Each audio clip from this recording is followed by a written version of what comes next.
Amen. Alléluia. La joie du Seigneur, c'est notre force. Amen. Est-ce qu'il y a quelqu'un qui est dans la joie? Qu'il manifeste sa joie. Alléluia. Voilà ce qui doit caractériser la maison de Dieu. C'est la joie. Amen. Il a dit, le psalmiste, je suis dans la joie. Quand on me dit, allons dans la maison de l'Éternel. Soyez joyeux. Alléluia. Nous sommes dans Éphésiens. Nous prendrons à partir du verset 10 jusqu'au verset 17. Éphésiens 6, 10 à 17, nous allons lire la parole de Dieu. Au reste, fortifiez-vous dans le Seigneur et par sa force toute puissante. Revêtez-vous de toutes les armes de Dieu, afin de pouvoir tenir ferme contre les ruses du diable. Car nous n'avons pas à lutter contre la chair et le sang, mais contre les dominations, contre les autorités, contre les princes de ce monde des ténèbres, contre les esprits méchants dans les lieux célestes. C'est pourquoi prenez toutes les armes de Dieu, afin de pouvoir résister dans les mauvais jours et tenir ferme après avoir tout surmonté. Tenez donc ferme. Ayez à vos reins la vérité pour ceinture. Revêtez la cuirasse de la justice. Mettez pour chaussures à vos pieds le zèle que donne l'évangile de paix. Prenez par-dessus tout cela le bouclier de la foi, avec lequel vous pourrez éteindre tous les traits enflammés du malin. Prenez aussi le casque du salut et l'épée de l'esprit, qui est la parole de Dieu. Amen. Nous proclamons ensemble notre texte de l'année, 2 Corinthiens 2, verset 14. On y va. Grâce soit rendue à Dieu qui nous fait triompher en Christ et qui répand par nous en tout lieu l'odeur de sa connaissance. Amen. Bon appétit. Oh, j'ai dit bon appétit. Gloire à Dieu. Alléluia. Le triomphe de la grâce. 19. Avec pour sous-thème les éléments de notre triomphe. Les éléments de notre triomphe, 17. C'est le dernier élément. Ce matin, nous allons avancer. Le verset que nous venons de confesser a encore une bonne partie qui doit être exploitée dans les quelques dimanches qui nous restent. Donc, nous allons prendre un autre sous-thème. Amen. Mais aujourd'hui, nous sommes encore dans les éléments de notre triomphe. Avec pour dernier élément, les armes de Dieu. Amen. Dites à votre voisin, les armes de Dieu. Les armes de Dieu. Comme un bon soldat de Jésus, les armes de Dieu. Ouais, quand on parle bibundeli, on parle armes, il faut parler comme un militaire. Les armes de Dieu. Alléluia. Ah, je m'adresse à une armée, n'est-ce pas? Deux pensées, deux vérités pour décortiquer cet élément, les armes de Dieu. Première vérité, c'est que, justement, ce sont les armes de Dieu. Le Saint-Esprit parle bien. Les armes de Dieu. Il veut les différencier des armes que nous connaissons. Il veut nous dire qu'il existe d'autres armes. Peut-être que vous n'avez jamais palpé, utilisé, goûté, touché, mais ces armes sont là. Et on les a nommées, on les a citées dans Éphésiens 6. Ce ne sont pas des armes des hommes. Les armes de Dieu. Les armes de Dieu. Ça veut dire, ce que ça veut dire, les armes de Dieu. Ah bon? Dieu a donc des armes. Mais Dieu est esprit. Comment il a les armes? Oui, les armes de Dieu. C'est le Saint-Esprit qui parle. Les armes? Oh. Les armes? Ce n'est pas les armes humaines. Les armes de Dieu. C'est donc d'autres types d'armes. Et c'est de ça que nous parlons dans cette première vérité. Les armes de Dieu. Nous avons l'habitude d'appeler Dieu le Dieu des armées. Nous avons l'habitude d'appeler Dieu Yahweh Sabaoth, l'Éternel des armées. C'est tout à fait logique, c'est tout à fait normal que si Dieu a des armes, qu'il soit appelé le Dieu des armées. Et si Dieu est appelé le Dieu des armées, c'est tout à fait normal et c'est tout à fait logique qu'il ait des armes. Une armée possède des armes. On ne peut pas être général d'armée sans armes, sans armée. Donc, toutes ces vérités sont dans l'appellation que nous avons là de Dieu, l'Éternel des armées. Ça veut dire que Dieu a des armées, ça veut dire que Dieu a des armes. Dieu a des armées. Il a des armées, pas une armée, mais des armées. Dieu a des armées terrestres, des armées célestes. Il a des armées visibles et des armées invisibles. Amen. Le nombre de ces soldats, c'est innombrable. On parle de myriades, de myriades. Ça veut dire que quand vous avez commencé à compter, vous arrivez à la fin du comptable. À la fin du comptable. Donc de ce qui peut être compté. Vous épuisez le nombre des zéros. Mais vous devez continuer à compter. Vous n'avez plus de nombre à utiliser. Vous dites myriades de myriades. Alléluia. Et la bonne nouvelle, c'est laquelle? C'est que tu fais partie de cette armée-là. Depuis le jour où tu as été sauvé, tu es devenu soldat de Jésus. Nous faisons partie de cette armée. L'adhésion dans cette armée, c'est le salut. Nous changeons de camp. Nous entrons dans les camps du Seigneur où nous devenons des soldats de Jésus. Amen. L'Éternel des armées. Nous sommes bien-aimés dans un contexte de combat, un contexte de guerre. Une armée, ce n'est pas pour les jeux. Une armée, ce n'est pas pour les Nintendo. Une armée, ce n'est pas pour la danse. Oh, des fois, nous voyons des vidéos qui font mal. Une armée, ce n'est pas pour des blagues. Une armée, c'est pour la guerre. Une armée, c'est pour l'ordre. Une armée, c'est pour la défense, l'autodéfense, la défense du territoire, la défense de l'intégralité, la défense de l'ordre public, le maintien. Une armée, c'est pour maintenir l'ordre. Une armée, c'est pour défendre. Une armée, c'est pour combattre. Une armée, ce n'est pas pour jouer, blaguer. Non, une armée, c'est la guerre. Bien-aimé, notre Dieu est réellement le Dieu des armées. Quand vous lisez la parole de Dieu, la Bible est pleine de sang. Pleine de sang. Pleine de sang, de guerre, de guerre, de guerre. Et j'aime la fermeté d'Israël, les descendants de Moïse. Là. Moïse dit à Josué, descends combat. Toi, les chrétiens, on parle de combat, on dit, ah, Miss Penda, vita. Oh, j'aime pas les conflits. Moi, je suis un homme de paix. Non, nous, on a dit d'être en paix avec tous autant que cela dépend de vous. Mais la même Bible là qui te dit d'être en paix avec elle te dit aussi tu dois combattre. Alléluia. Tu dois combattre. Une armée, c'est pour le combat. Une armée, c'est pour la guerre.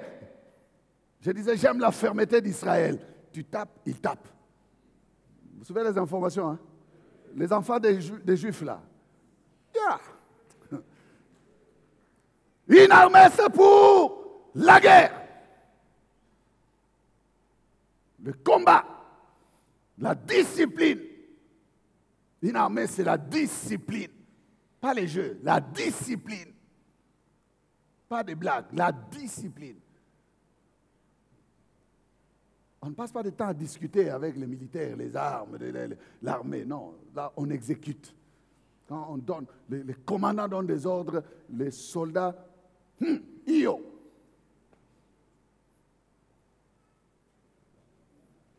Il va exécuter. C'est ça l'armée.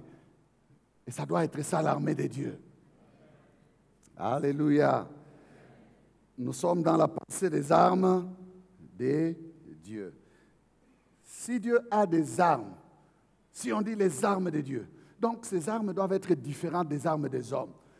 Elles sont de quelle nature les armes de Dieu? Elles ne sont pas comme nos armes à nous, nos armes conventionnelles, les armes que nous connaissons, avec la plus célèbre de ces armes qui est connue, les Kalachnikov. Ça, c'est la plus célèbre, les Kalachnikov. Bon, il y a des militaires ici, les autres armes, c'est quoi? Les AK-47 et AK quoi? Il y a beaucoup d'armes, non? Les armes que vous connaissez, les armes. Boum. Hein? Les armes de Dieu ne sont pas semblables à celles-là. Les armes de Dieu sont d'une autre nature. Les armes de Dieu sont des armes surnaturelles, spirituelles. Les armes de Dieu. Avant que je ne lise le texte, j'aimerais dire cette pensée qui me vient déjà là. Frère, si Dieu a une armée, ma soeur, si Dieu a une armée, c'est que Dieu est responsable. Dieu veut maintenir l'ordre, la sécurité, Dieu veut maintenir la victoire, parce qu'il sait qu'il y a le combat, il sait qu'il y a la guerre. Alors, si nous faisons partie de cette armée-là ou de ces armées-là, nous devons nous sentir bien-aimés, privilégiés. Parce que Dieu est responsable, il ne nous a pas envoyés combattre dans le sous-équipement. Sous-équipé. Vous allez à la guerre en vous débrouillant, sans munitions. Comment vous allez faire?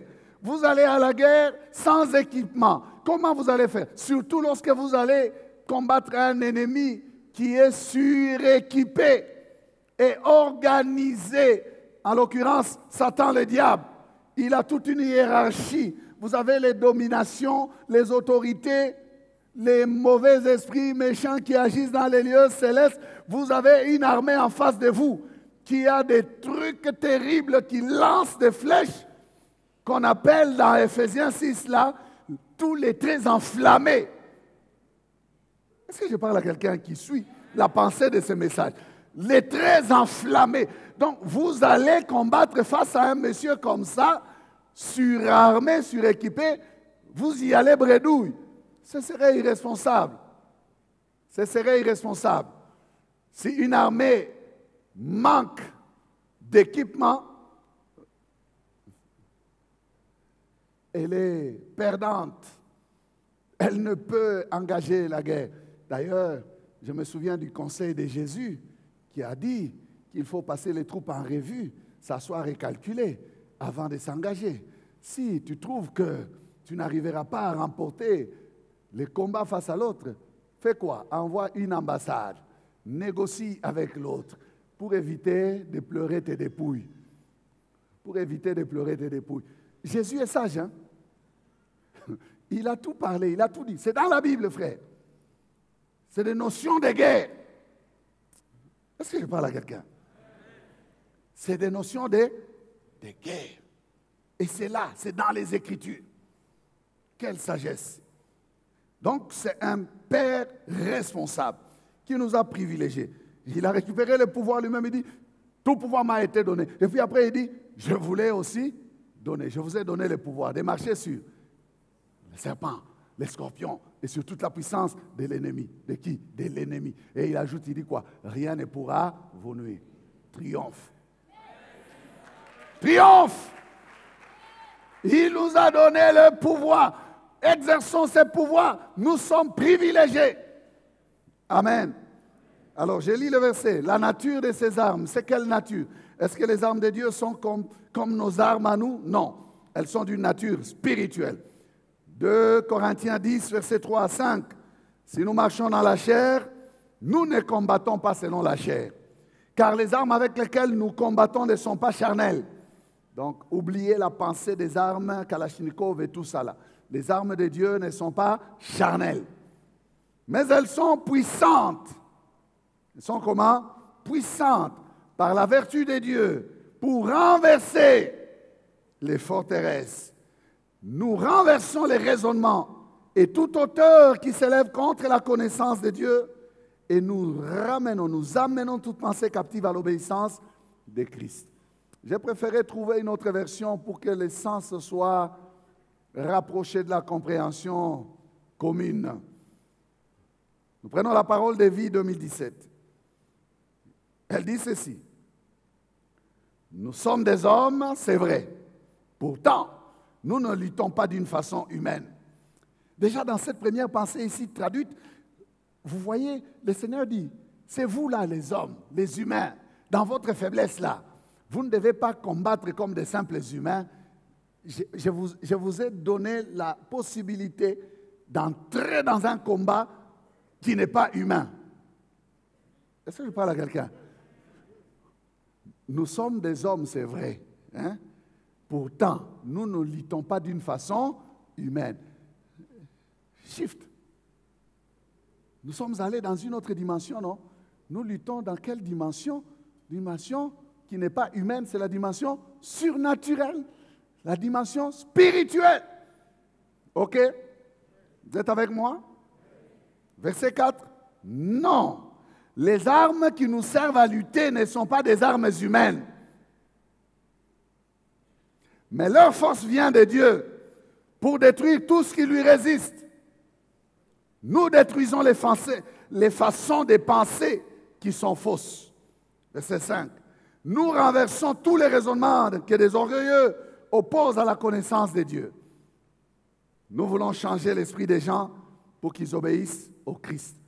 J'ai tressailli de joie dans mon esprit quand je rencontre dans cette interprétation des gens, des orgueilleux qui s'opposent à la connaissance de Dieu. Or, nous, si nous avons le triomphe, Dieu répand en tout lieu l'odeur de sa connaissance. Donc, dans notre combat, là, Dieu veut se faire connaître.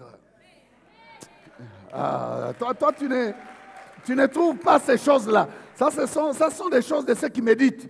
Donc, quand tu lis quelque chose, hein, médite un peu.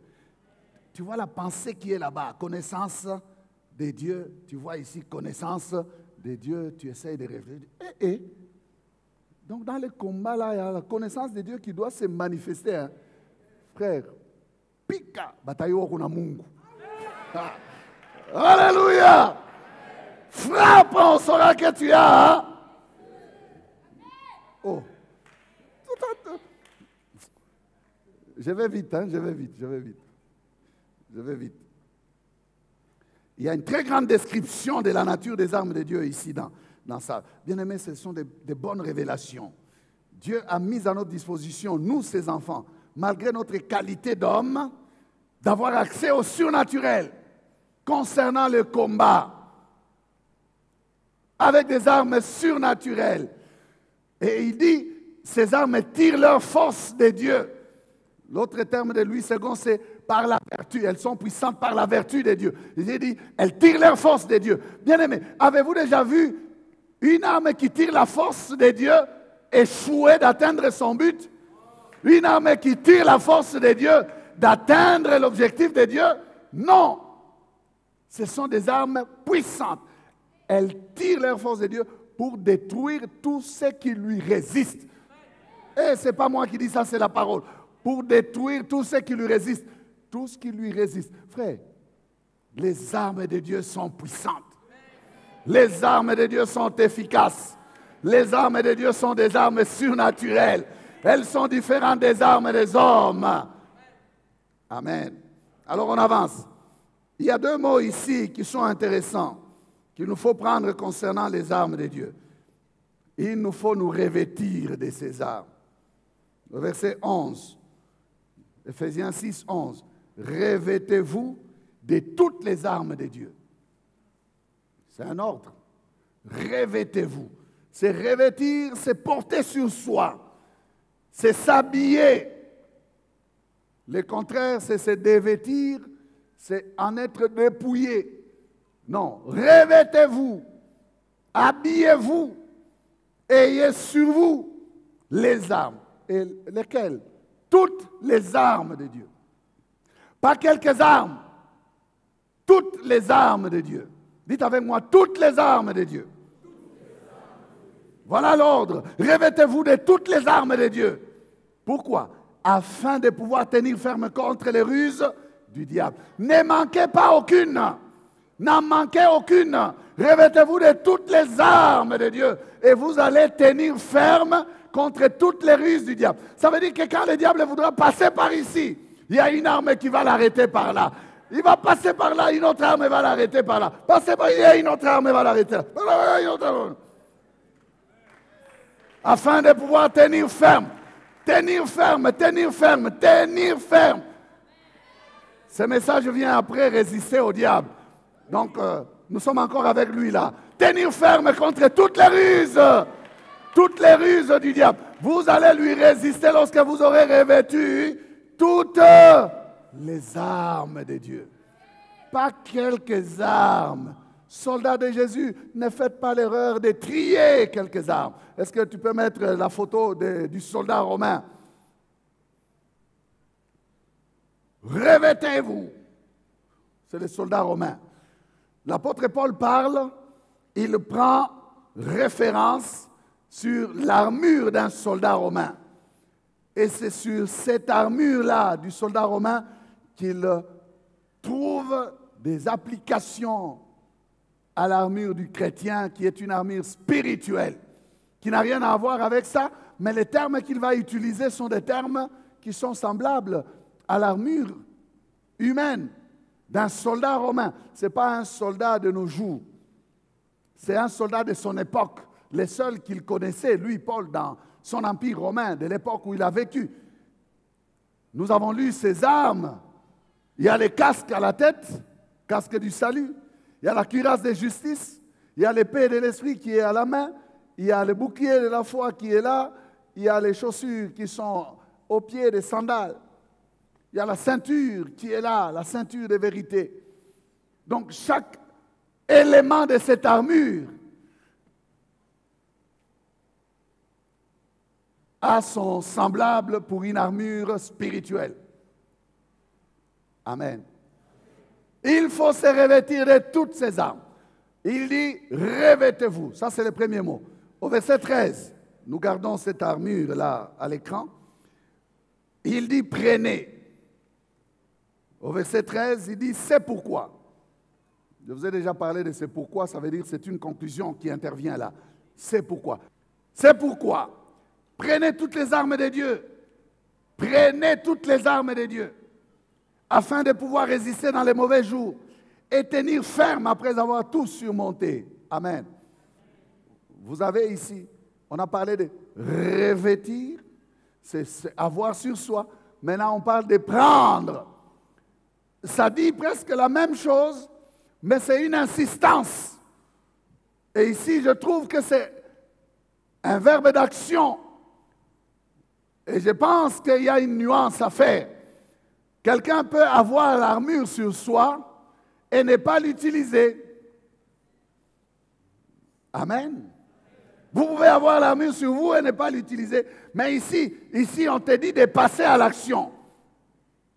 Technique, merci. Mettez le verset. Verset 13. Verset 13. On te demande de passer à l'action. C'est pourquoi prenez toutes les armes de Dieu afin de pouvoir résister dans le mauvais jour et tenir ferme après avoir tout surmonté.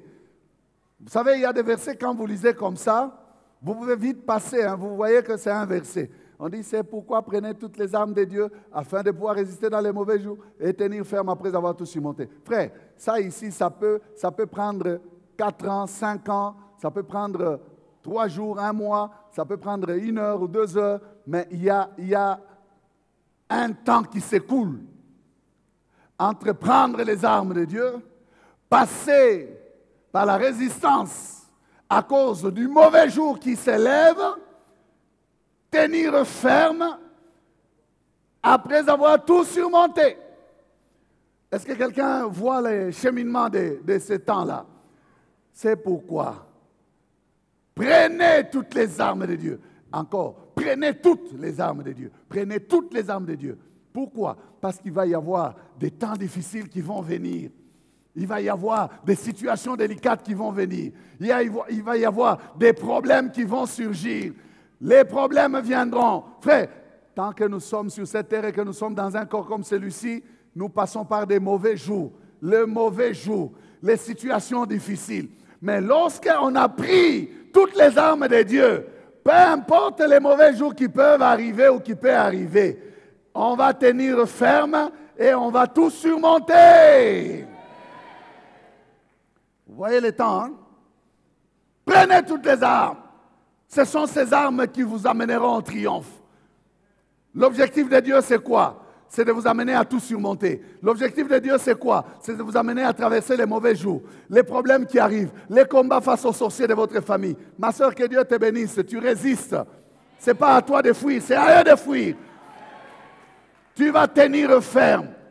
Ça viendra de tous côtés. Ça peut venir de là. Tu te battras parce que tu as déjà pris toutes les armes. Quand tu as pris toutes les armes, tu vas combattre, tu vas combattre. Tu finis ce combat, un autre se lève, combat. Ça vient par là, combat. Ça vient par là, combat. Mais la bonne nouvelle, c'est quoi? C'est que le Seigneur te dit, tu ne te retrouveras pas KO à la fin. Tu ne seras pas étalé à la fin. Tu auras tout surmonté. Tu auras le triomphe. Tu resteras debout. Je le déclare sur quelqu'un ici. Frère, ce combat-là ne te renversera pas. Tu resteras debout. Ne le crains pas, tu resteras debout. Ce n'est pas à toi de te retrouver par terre étalée. Non, tu vas tout surmonter. Et quand la Bible dit tout surmonter, c'est tout surmonter. Tu vas surmonter les maladies, tu vas t'en sortir. Tu vas surmonter les crises, tu vas t'en sortir. Tu vas surmonter la jalousie, la haine des hommes, tu vas t'en sortir. Les complots, les coups bas, tu vas t'en sortir. Il y a des guerriers ici. Oh, il y a des guerriers. Ça vient là-bas. Il se bat, il se relève. Ça vient ici, il se bat, il s'en sort. Ça vient là-bas, il se bat, il s'en sort. D'où que ça vienne, il ne fuit pas, mais il se bat. Il exerce nos mains au combat, nos doigts à la bataille. Frère, ce n'est pas à toi d'abandonner. Non, non, c'est à toi de tout surmonter. Quand elle dit tout surmonter, c'est tout surmonter. La vie chrétienne n'est pas facile. Le Seigneur n'a rien caché. Je vous ai dit qu'il y a des versets, quand vous vous arrêtez là, vous voyez vraiment qu'il y a beaucoup de temps qui peut se passer. Je dit, mais Seigneur, jusqu'à quand? Il dit, non, non, j'ai parlé, j'ai dit, après avoir tout surmonté. Toi, tu es passé par 2 difficultés, tu veux te suicider. 2 difficultés seulement, tu veux abandonner. C'est tout surmonter. Hein? Tout surmonter. Hein? Les problèmes du travail, là, tout surmonter. Les problèmes des ennemis, les sorciers, les occultes, tout surmonter. Au quartier, les problèmes, là, tout surmonter. Les difficultés entre amis. Oh, Badissema, Badissema. Il y a des gens, les Badissema seulement veulent l'amener à disparaître. Minabia Chatoumi, son éganatel. Badissem. Balobi. Les bilobaloba. Il y a des gens qui veulent disparaître à cause des commentaires des autres. Frère, tu dois apprendre à tout.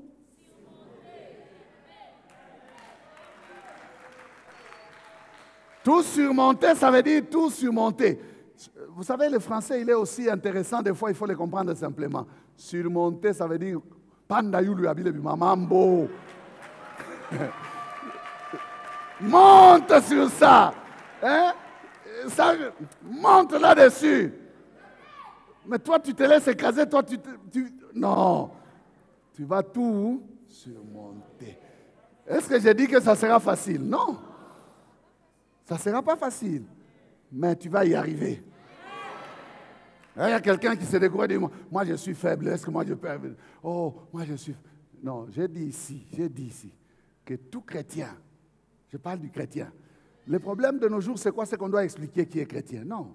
Quand on les a appelés chrétiens, c'était connu, c'était qui? Hein? Il n'a pas besoin d'expliquer les chrétiens. Ah, Wakweri, Wabongo. Non, non, chrétien. Tout chrétien est un soldat. Et tout chrétien est appelé à la victoire. Non, non, non. Chrétienne. Maman, tu es chrétienne. Tu vas tout surmonter. Mais comment moi je suis une femme? Je suis une fille. On t'a mis ça en tête. En Christ, il n'y a ni homme ni femme. Enlève ça. Il y a des fois des femmes qui disent, je suis une femme. Moi, non. Maman, Naweye, tu es appelé à triompher. Maman, Naweye, tu es appelé à triompher. Tu vas surmonter. Pourquoi je dis ça? Parce que celui qui est en toi est plus fort que celui qui est dans ce monde. Tu es plus que vainqueur. Tu es plus que vainqueur. C'est vrai, tu te sens faible. Quand tu te regardes, tu n'es pas fort. Ce n'est pas à cause de tes paquets. Ce n'est pas à cause de toi. C'est à cause de Jésus. Oh, Satan a des problèmes. Il a des problèmes. Ce n'est pas moi qui ne l'aime pas, non. Ce n'est pas moi qui lui cherche des problèmes. Non, il a des problèmes avec celui qui est à moi. À moi. C'est à cause de Jésus. S'il est en moi, la victoire est à moi. Le triomphe est à moi. Est-ce que je parle à quelqu'un? Le problème, c'est que toi, tu penses que ce sont tes armes. Non. Prends les armes de Dieu. Si tu as les armes de Dieu, je dis, prenez toutes les armes de Dieu. C'est une conclusion. C'est pourquoi. Prenez toutes les armes de Dieu. Vous allez tout surmonter. Hein? Vous allez tenir ferme dans les mauvais jours. Vous allez résister dans les mauvais jours. Vous allez résister face aux ruses. D'ailleurs, le verset 11 a dit, face à toutes les ruses du diable. Toutes les ruses du diable. Il n'y en a pas une contre les ruses du diable. Tenir ferme contre les ruses du diable. Amen. Amen. Pas une qui va vous renverser. Aucune. Alors, les armes sont celles de Dieu. Il faut les prendre, les avoir sur soi. Il faut s'en revêtir. On nous remet notre soldat. J'aimerais vous dire une autre vérité ici sur les armes de Dieu. C'est que les armes de Dieu doivent être en place. Elles doivent être en place. Ayez pour casque le salut, n'est-ce pas? Pour cuirasse, la justice, n'est-ce pas? L'épée de l'esprit dans la main. Au pied là, les chaussures. Et prenez par-dessus tout, les boucliers de la foi. Chaque arme est bien positionnée. Les casques, c'est pour la tête. La cuirasse, c'est pour la poitrine. La ceinture, c'est pour les reins. L'épée, c'est pour la main. Alors, si toi, tu es distrait, tu prends les casques, tu enlèves, tu les tiens en main. Et puis, l'ennemi veut lancer quelque chose. Comment tu vas te défendre? Je suis là en train de parler de se revêtir correctement. Les armes doivent être à leur place. Ne sois pas distrait. D'ailleurs, je les vois avec nos militaires. Ils ne laissent pas l'arme par terre. Même quand tu l'appelles, il récupère son arme et il vient avec. Pour ceux qui côtoient les militaires, ils savent ce que j'ai dit. Il ne laissera pas son arme là-bas derrière, il vient comme ça. Et il parle. Non. Faites attention, vous allez le voir. Même ceux qui sont devant les parcelles ou quoi, tout ça, ils ont toujours leur arme. Si tu te demandes, mais pourquoi tu as toujours l'arme? Il dit, hé, Yébéla. C'est simple. C'est simple. Est-ce que je parle à un chrétien? À côté là, l'arme. Chaque arme à sa place. Alors, si tu n'es pas bien équipé, bien habillé, tu n'as pas cette armure à sa place, écoutez ce qui est arrivé à Akab. Je vous lis le texte et on avance. 2 Chroniques 18, 33, 34. Alors un homme tira de son arc au hasard et frappa le roi d'Israël au défaut de la cuirasse. Le roi dit à celui qui dirigeait son char, « Tourne et fais-moi sortir du champ de bataille, car je suis blessé. » Le combat devint acharné ce jour-là. Le roi d'Israël fut retenu dans son char en face des Syriens jusqu'au soir et il mourut vers le coucher du soleil. Oh, quelle triste histoire. Mais ici, je prends juste la leçon d'avoir une bonne armure et une armure dont chaque élément est à sa place. Que ton armure n'ait pas de défauts. L'armure d'Akab avait un défaut. La cuirasse avait un défaut. Et justement, Akab, c'est un roi idolâtre. Il avait un problème de conduite envers l'Éternel. Et il avait des comptes à régler avec l'Éternel. L'Éternel a permis, non pas que les hasards puissent exister, mais la flèche a été dirigée par l'Éternel pour que cet homme puisse mourir. Parce qu'il y a eu une prophétie d'Élie qui avait dit que ton sang sera léché là où toi tu as tué Naboth. Dieu est juste. L'armure d'Akab, la cuirasse de justice, Akab était un homme injuste. Il a tué un homme juste pour lui ravir sa vigne. Il devait payer. C'est Dieu qui l'a fait payer. Alors, les hasards n'existent pas. La flèche a été dirigée par Dieu. Mais ici, la leçon, mon frère, je laisse Akab de côté. C'est celle de te dire que ton armure doit être en bon état. Parce que le diable, il sait voir les défauts de la cuirasse. Et c'est pour ça que dans les combats spirituels, on parle de fermer les portes. N'est-ce pas? Pour ceux qui sont instruits, enseignés, ils savent. Vous devez fermer les portes quand vous vous engagez dans les combats spirituels. Fermez les brèches. Vous ne devez pas avoir des places par lesquelles le diable peut passer. Sinon, vous avez un défaut à votre cuirasse. Et c'est souvent par là que l'ennemi passe. Et puis après, vous allez pleurer. Vous dites, mais comment j'ai perdu dans ces combats? Il y a eu des faux de cuirasse.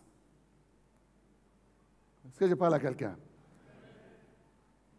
Non seulement que l'armure doit être en place, mais l'armure doit être aussi en bon état. Amen.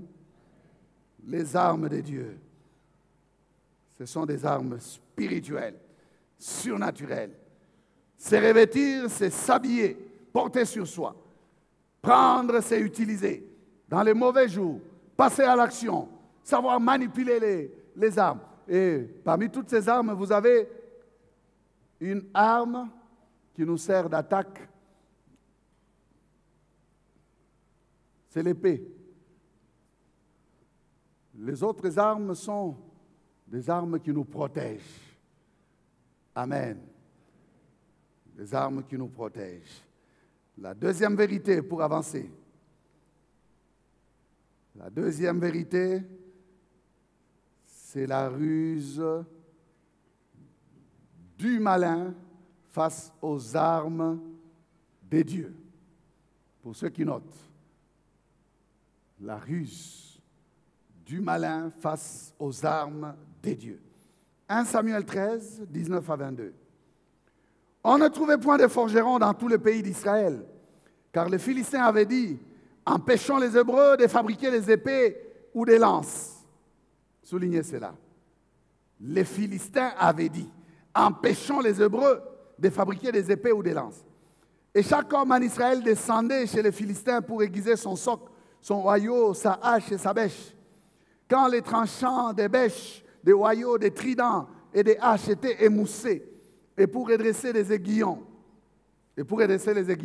Donc, lorsqu'on avait besoin de remettre les armes en forme, il fallait descendre chez les Philistins.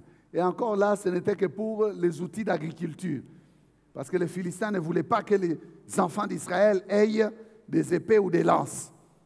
Il arriva qu'au jour du combat, soulignez ça, Il ne s'est trouvé ni épée ni lance entre les mains de tout le peuple qui était avec Saül et Jonathan. Il ne s'en trouvait qu'auprès de Saül et de Jonathan, son fils. Amen. Satan, le diable, est rusé. Et il n'a jamais changé. Il a une longue carrière dans la matière, bien-aimé. Une longue expérience. Il fait la même chose aujourd'hui. Au temps d'Israël, il a été là pour inspirer les Philistins à dépouiller Israël de toutes ses armes de défense et d'attaque. L'épée, la lance. Il a privé à Israël d'avoir une industrie de fabrication d'armes. Il n'y avait aucun forgeron en Israël. Imaginez. Pourtant, Israël était agressé souvent par les Philistins. Ils ont compris que pour maintenir Israël dans la défaite, il faut aller à la source, les dépouiller, lui donner la possibilité de ne plus avoir des armes. Et nous aurons un combat dans lequel nous aurons la supériorité à cause de nos armes. Bien-aimés, si on craint la Russie aujourd'hui, si on la respecte, c'est à cause des armes. C'est ça la vérité. Les nations disent qu'il veut la paix, prépare la guerre. Ce n'est pas biblique. Mais ça, c'est un adage d'homme. Qui veut la paix, prépare la guerre. C'est comme ça. Tu veux être tranquille? En tant que nation, il faut te surarmer. Vous avez des gens comme le Kim là, Kim Jong-un. Ils ont compris la technique. Ils veulent à tout prix avoir l'arme nucléaire pour qu'on les respecte, pour qu'on les laisse tranquilles. C'est ça la politique. Je prends des choses, je vous parle des choses de la vie pour que vous compreniez les choses spirituelles. Le diable agit de la même manière. Il agit de la même manière. Il vient chez toi, il t'enlève les armes qui peuvent lui faire mal et il les remplace par des fausses armes, de la pacotille. Et puis quand toi tu utilises ces choses, tu crois que tu lui fais mal, mais il n'a aucun mal. Que je parle, hein? Il y a quelqu'un qui ne comprend pas bien. Dans les combats que nous avons, les soldats romains là, remettez-nous les soldats. Les soldats romains là, toutes les armes qu'il a sur lui là, c'est pour les protéger. Mais pour faire du mal à l'ennemi, il n'y a que l'épée qui tient dans la main droite. Le diable aime l'épée émoussée. L'épée émoussée. L'épée qui n'a pas de macari. L'épée non tranchant.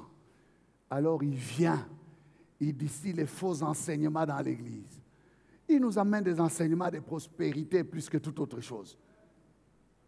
Il nous amène des enseignements qui ne sont que des motivations, des réussites, d'élévation. Ce sont ces choses qui ne lui font rien du tout. C'est des épées émoussées. La vérité sur l'épée, sur la parole, comment manier la parole. Il ne laisse pas les gens accéder à ça. Quand vous voulez connaître la parole de Dieu, il vous donne le sommeil. Pourquoi? Pour garder, bien aimé, votre épée non aiguisée. Vous avez une épée non aiguisée. Vous pouvez l'utiliser, vous faites semblant, vous dites, Satan, au nom de Jésus, Akuna Makariata. C'est non aiguisé, c'est émoussé. C'est la même stratégie qu'il a. Il exerce ça aujourd'hui. Bien-aimés, faites attention. La ruse de l'ennemi face aux armes de Dieu. L'ennemi est en train de changer chaque arme. Il la change par autre chose, par de la pacotille, par quelque chose en plastique, par quelque chose. Nous avons des choses, nous nous contentons de ça, nous croyons les offrir à Dieu. Il y a beaucoup de choses à dire. Frère, nous devons rentrer aux choses spirituelles. Nous devons nous limiter aux choses spirituelles. Ne pas aller chercher les autres choses là qui sont de l'ennemi. La parole doit être prêchée dans sa pureté pour que nos épées soient tranchantes. Vous avez lu le dernier verset de mon texte là, sur Israël 1 Samuel 13. Il dit quoi? Au jour du combat, il se trouva qu'il n'y eut personne qui ait l'épée. Et il y a des chrétiens comme ça. Dans les mauvais jours, il n'a aucun verset qu'il peut utiliser pour sa situation. Il ne sait pas prier. Frère, tu ne médites pas la parole de Dieu. Tu n'as pas d'épée. Tu n'as pas d'épée. Tu commences à dire des histoires. Tu commences à aller chercher tes parents pour leur expliquer comment tu étais né. Au lieu de combattre spirituellement, tu veux accuser la famille. Tu veux chercher des raisons à gauche et à droite. Frère, apprends à méditer la parole de Dieu. Quand l'ennemi se lèvera, tu vas utiliser l'épée de l'esprit. Tiens, tu règles la chose. Non, toi, non, motolu nangai boyebi esika bakundate, sans effet. Est-ce que je parle à quelqu'un? Je disais au premier culte que je suis très sérieux quand je parle de ça, parce que ça me fait mal. Le diable a essayé de distraire l'Église, de distraire les frères. Les armes sont là, mais combien font attention à ces armes? Regardez, ces armes-là, bien-aimés, ce ne sont pas des armes humaines. Nous croyons quoi? Que les armes pour combattre le diable, c'est quoi? Poum, poum, poum, poum, poum. Au nom de Jésus, Satan, sort! Mais quand on regarde à tes pieds, tu es pieds nus. Tu es pieds nus. Tu n'es pas équipé. On regarde à ta tête, tu n'as pas de casque. Donc, enfant de Dieu, tu n'es pas. Les saluts, tu n'as pas. Mais comment tu vas te tenir face à cet ennemi-là? Il rigole. Il te laisse venir à l'église, mais il te dit de ne pas te donner correctement à Jésus. Il dit, tu es encore jeune, tu peux venir à l'église, c'est vrai. Tout le monde va à l'église. C'est à la mode, tout le monde a son église. Mais toi, ne te consacre pas, ne te donne pas. Reste encore dans le monde, mais va aussi à l'église. Tu n'as pas le casque du salut, frère. S'il veut t'avoir, il va t'avoir. Il ne te combat pas parce que tu es dans son camp. Est-ce que je parle à quelqu'un? Il ne te combat pas parce que tu es dans son camp. Toi, tu crois que ça va. Et tu passes ton temps. 12 000 cartouches. Au nom de Jésus. Ce ne sont pas ces armes-là. Ces armes sont là. La qualité de notre identité, la qualité de la vie que nous avons, nous établit déjà dans la victoire. Est-ce que je parle à quelqu'un? La qualité de ta vie t'établit déjà dans la victoire. Chaque arme là a quelque chose de spirituel sur ta vie chrétienne. Le diable te laisse venir à l'église, tu ne te donnes pas à Jésus, tu n'es pas sauvé, tu n'as pas de casque de salut. Tu ne te comportes pas convenablement. Tu es un homme injuste, une femme injuste. Là où tu travailles, tu ne fais que détourner. Tout argent qui passe, pan, tu frappes. Frappeur. Ta justice est trouée. Tu n'as pas de justice. Tu n'as pas de cuirasse. Le diable te laisse venir à l'église, mais tu es dans le détournement. Tu n'es pas membre. Défaut de cuirasse. Défaut de cuirasse. Le diable te laisse venir à l'église, mais tu mens, tu vis dans le mensonge. Tous ceux qui mentent sont fils du... Est-ce que je parle à quelqu'un? Ah, tu aimes les mensonges, tu pratiques les mensonges, tu es fils de ton père. Tu n'as pas de ceinture de vérité.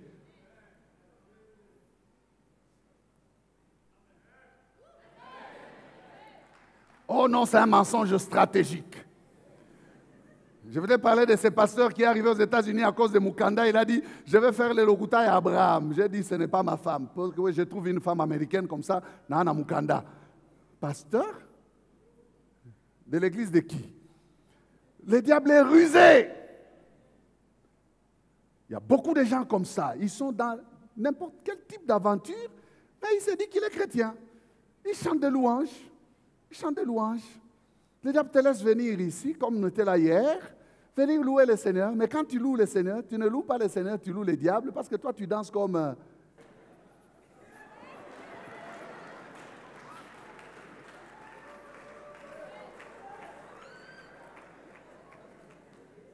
Il te tient, jeune homme. Le diable te tient, il te tient. Tu es distrait. On n'a pas besoin de ça ici. On n'a pas besoin de ces choses dans le Seigneur. Ma fille, que Dieu te bénisse pour le travail que tu as fait auprès de ta sœur Rebecca, qui a abandonné la musique du monde. Sois bénie. Il faut que nos jeunes abandonnent la musique du monde. Écoutez.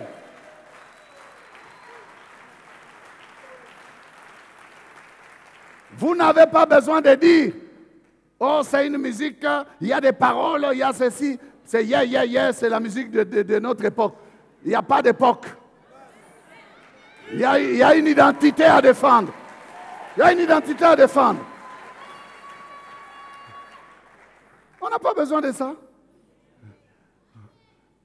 On peut danser.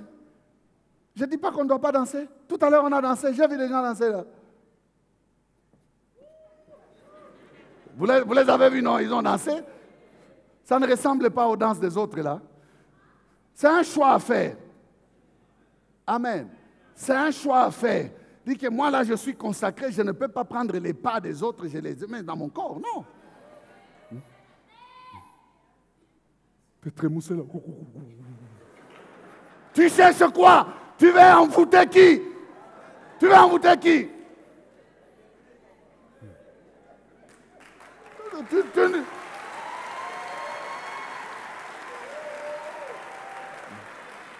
Fais attention, le diable te tient. Bien-aimé, si on nous aligne ici, là, pour nous placer face à cette armure-là, hey, il y a certaines personnes qui vont ressembler comme à ces militaires que nous voyons dans nos villages, là. Il n'y a que les hauts de l'armée. Tout le reste, là, c'est...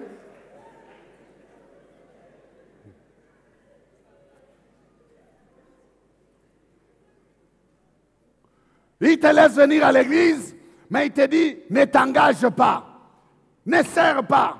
Les ailes, tu n'as pas.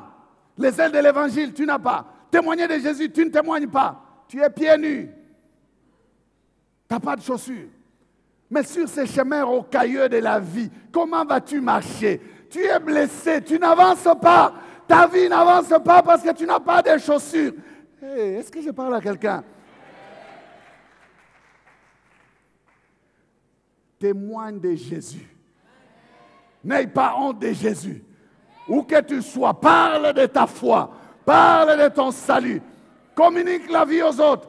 Tu auras les ailes que donnent les chaussures de l'évangile à tes pieds. Tu vas avancer. Tu vas avancer avec sécurité, avec progrès. Pourquoi? Parce que tu as des chaussures.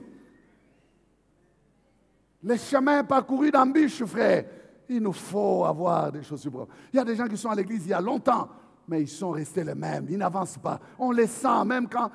Je vous ai parlé de cet homme. Longtemps à l'église, je lui dis, papa, tel va prier, il va clôturer la prière. À la fin, il me suit, il me dit, pasteur, on est un mambo. Quand tu m'as cité là, mon cœur a fait, choix. Frère, faire une simple prière devant les gens. Mon cœur, choix. Tu ne veux pas servir. Toi, tu es trop sérieux. Servir Dieu, c'est pour des gens de rien. Tu viens à l'église, tu es dans tes pompes, dans tes airs, tu es là. Non, moi, je ne veux pas de problème dans cette église. Je viens juste écouter la parole et puis je m'en vais. Soldat sous-équipé. Sous-équipé, tu n'as pas de chaussures. Tu n'as rien. Tu es blessé, tu n'avanceras pas. Dans les choses spirituelles, en tout cas, tu n'avanceras pas. Tu peux avancer dans la vie. On ne te maudit pas. Je suis en train de décrire. Je suis en train de décrire l'état de quelqu'un. Donc, tu ne sauras pas avancer. Le bouclier là, c'est le bouclier de la foi, avec lequel nous pouvons arrêter tous les traits enflammés du malin. Mon juste vivra par la foi. Mon juste vivra par la foi. Toi, la foi, tu n'as pas, tu ne crois pas. Des fois, tu pries, mais tu ne crois même pas à ce que tu as demandé. Tu n'as pas de bouclier, tu ne seras pas en mesure de supporter au mauvais jour. Tu vas aller au féticheur, tu vas aller toucher, parce que toi, la foi, tu ne connais rien de ça. Est-ce que je parle à quelqu'un? Ces armes-là, je le répète encore, ce ne sont pas des armes de boum, boum, boum, boum, boum, moto, wow. Oh, Baziki. Non, non, frère, c'est pas ça, c'est sur toi. Prenez et revêtez-vous. Est-ce que je parle à quelqu'un? Revêtez-vous de cela. Si vous avez ça, vous avez déjà part à la victoire. Vous avez ça sur vous, vous avez part à la victoire. Parce que quand l'ennemi lance, quand l'ennemi vous fait passer par les mauvais jours, il ne va pas y arriver. Vous allez tout surmonter. Le triomphe sera le vôtre. Amen.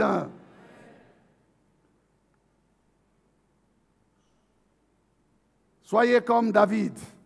Refusez l'armure humaine. Il y a des gens qui ont des armures humaines. Il y en a qui prennent l'argent pour appui. Il y en a qui prennent les chars et les chevaux. David a refusé l'armure de Saül, qui est le type même de l'armure de l'homme. 1 Samuel 17, 38, 39. Saül fit mettre ses vêtements à David. Il plaça sur sa tête un casque d'airain et le revêtit d'une cuirasse. C'est une armure. David ceignit l'épée de Saül par-dessus ses habits et voulut marcher, car il n'avait pas encore essayé. Mais il dit à Saül, je ne puis pas marcher avec cette armure. Je ne suis pas accoutumé. Et il s'en débarrassa. Alléluia. Soyons comme David. Débarrassons-nous des armes que nous avons empruntées à l'ennemi. Débarrassons-nous des armes que nous empruntons aux hommes. Bien-aimés, les relations ne sont pas des armes qui peuvent t'aider au mauvais jour. Il y en a qui comptent que sur les relations. Il y en a qui comptent que sur l'argent, sur leurs chars et leurs chevaux. Nous nous appuyons sur l'Éternel des armées. Ce sont ceux-là qui ne tombent pas. Il est dit, eux, ils plient et tombent, mais nous tenons debout. Après avoir tout surmonté. Refuse les armes humaines. Ne fais pas comme eux. Qu'on ne te trouve pas dans les complots contre tes frères. Ce sont des armes humaines. Il y a beaucoup à dire, hein? Mais on n'a plus le temps. Qu'on ne te trouve pas en train d'utiliser les armes humaines. Les poisons, les accusations, la haine, la jalousie, ce sont des armes charnelles. Refuse ça.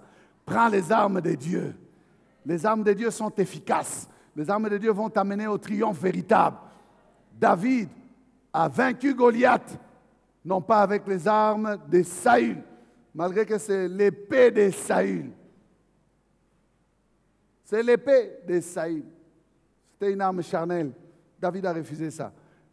Le problème des armes de Dieu, c'est qu'elles sont, vous voyez, ça ne ressemble pas aux armes. On te dit le casque du salut, tu ne trouves pas que c'est une arme. La cuirasse de la justice, tu ne trouves pas que c'est une arme. Je n'ai pas le temps de te dire que réellement ce sont des armes. Parce que c'est comme ça que le Saint-Esprit les qualifie. Ce sont des armes. Amen. Ça te protège. Tu seras intouchable. On ne pourra pas te renverser. Ça semble dérisoire. Des fois, les armes de Dieu semblent être fragiles, faibles, mais elles sont puissantes. Elles tirent leur force de Dieu. Nous l'avons lu. Elles tirent leur force de Dieu. Ça semble fragile, mais c'est puissante parce qu'elles ont la force de Dieu. Goliath était surpris. Il dit, tu viens avec moi avec des pierres, des cailloux, comme si j'étais un chien. Oui, Goliath, c'est ça qui va te renverser. Et il a été renversé. Parce qu'il y avait la force de Dieu dans les cailloux que David a ramassés dans le torrent.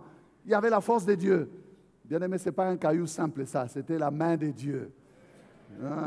Un homme de cette envergure-là, il devait avoir un crâne kabongoshiangouvusan.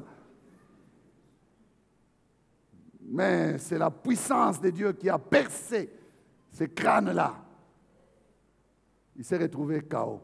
Utilise les armes de Dieu. Tu accéderas au triomphe. Le triomphe sera pour toi. Utilise les armes de Dieu. Laisse le diable tranquille dans son camp. Ne prends pas ses armes, ne touche pas. Le piège, c'est celui-là. J'ai conclu.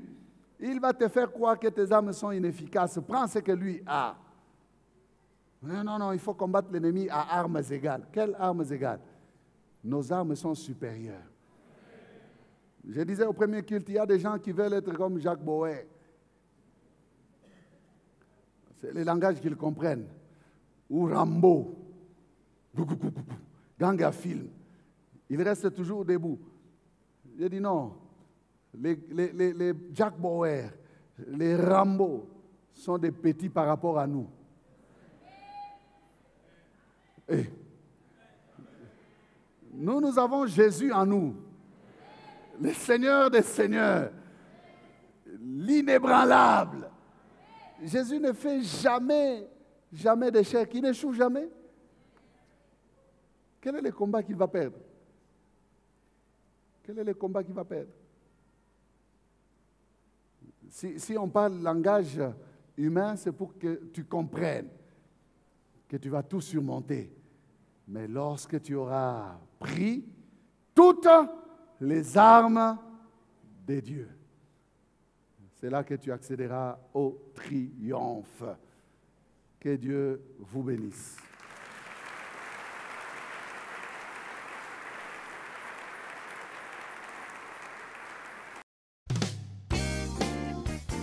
Bien-aimés, nous vous remercions d'avoir suivi ce message et nous prions pour que la grâce du Seigneur continue à agir dans votre cœur et que le message puisse apporter des fruits pour lesquels Dieu l'a envoyé chez vous. Nous voulons juste vous encourager à vous qui n'avez pas encore donné votre vie à Christ, à faire cette prière avec nous maintenant et à faire cette prière avec un cœur ouvert et une décision venant de votre cœur. Vous pouvez juste prier avec nous maintenant, en répétant ces paroles après moi et en disant ceci. Seigneur Jésus, je t'ouvre mon cœur, je te donne ma vie. Sois mon Seigneur et mon Sauveur. Pardonne mes péchés, Seigneur. Inscris mon nom dans ton livre de vie. Je m'abandonne à toi. Que le Saint-Esprit m'aide à te suivre et à te servir. Merci pour la nouveauté de vie et merci pour, Seigneur, au Dieu de gloire, l'obéissance à ta parole que tu crées en moi. Parce que c'est toi qui crées le vouloir et le faire selon ton bon plaisir. Je te dis merci. Amen. Que Dieu vous bénisse parce que vous avez pris la décision de devenir chrétien et de vous engager à suivre Jésus et à le servir. Vous pouvez nous contacter au numéro qui apparaît à l'écran et nous serons toujours disposés à répondre à vos questions, à vos préoccupations. Nous sommes là pour vous servir et nous serons aussi heureux d'avoir un temps de prière avec vous dans nos installations 6 avenue Kasavubu, Sandoa, à l'église La Parole Éternelle, ici à Lumbashi. Que Dieu vous bénisse, que sa grâce et sa paix soient dans vos maisons. Au revoir, nous vous aimons.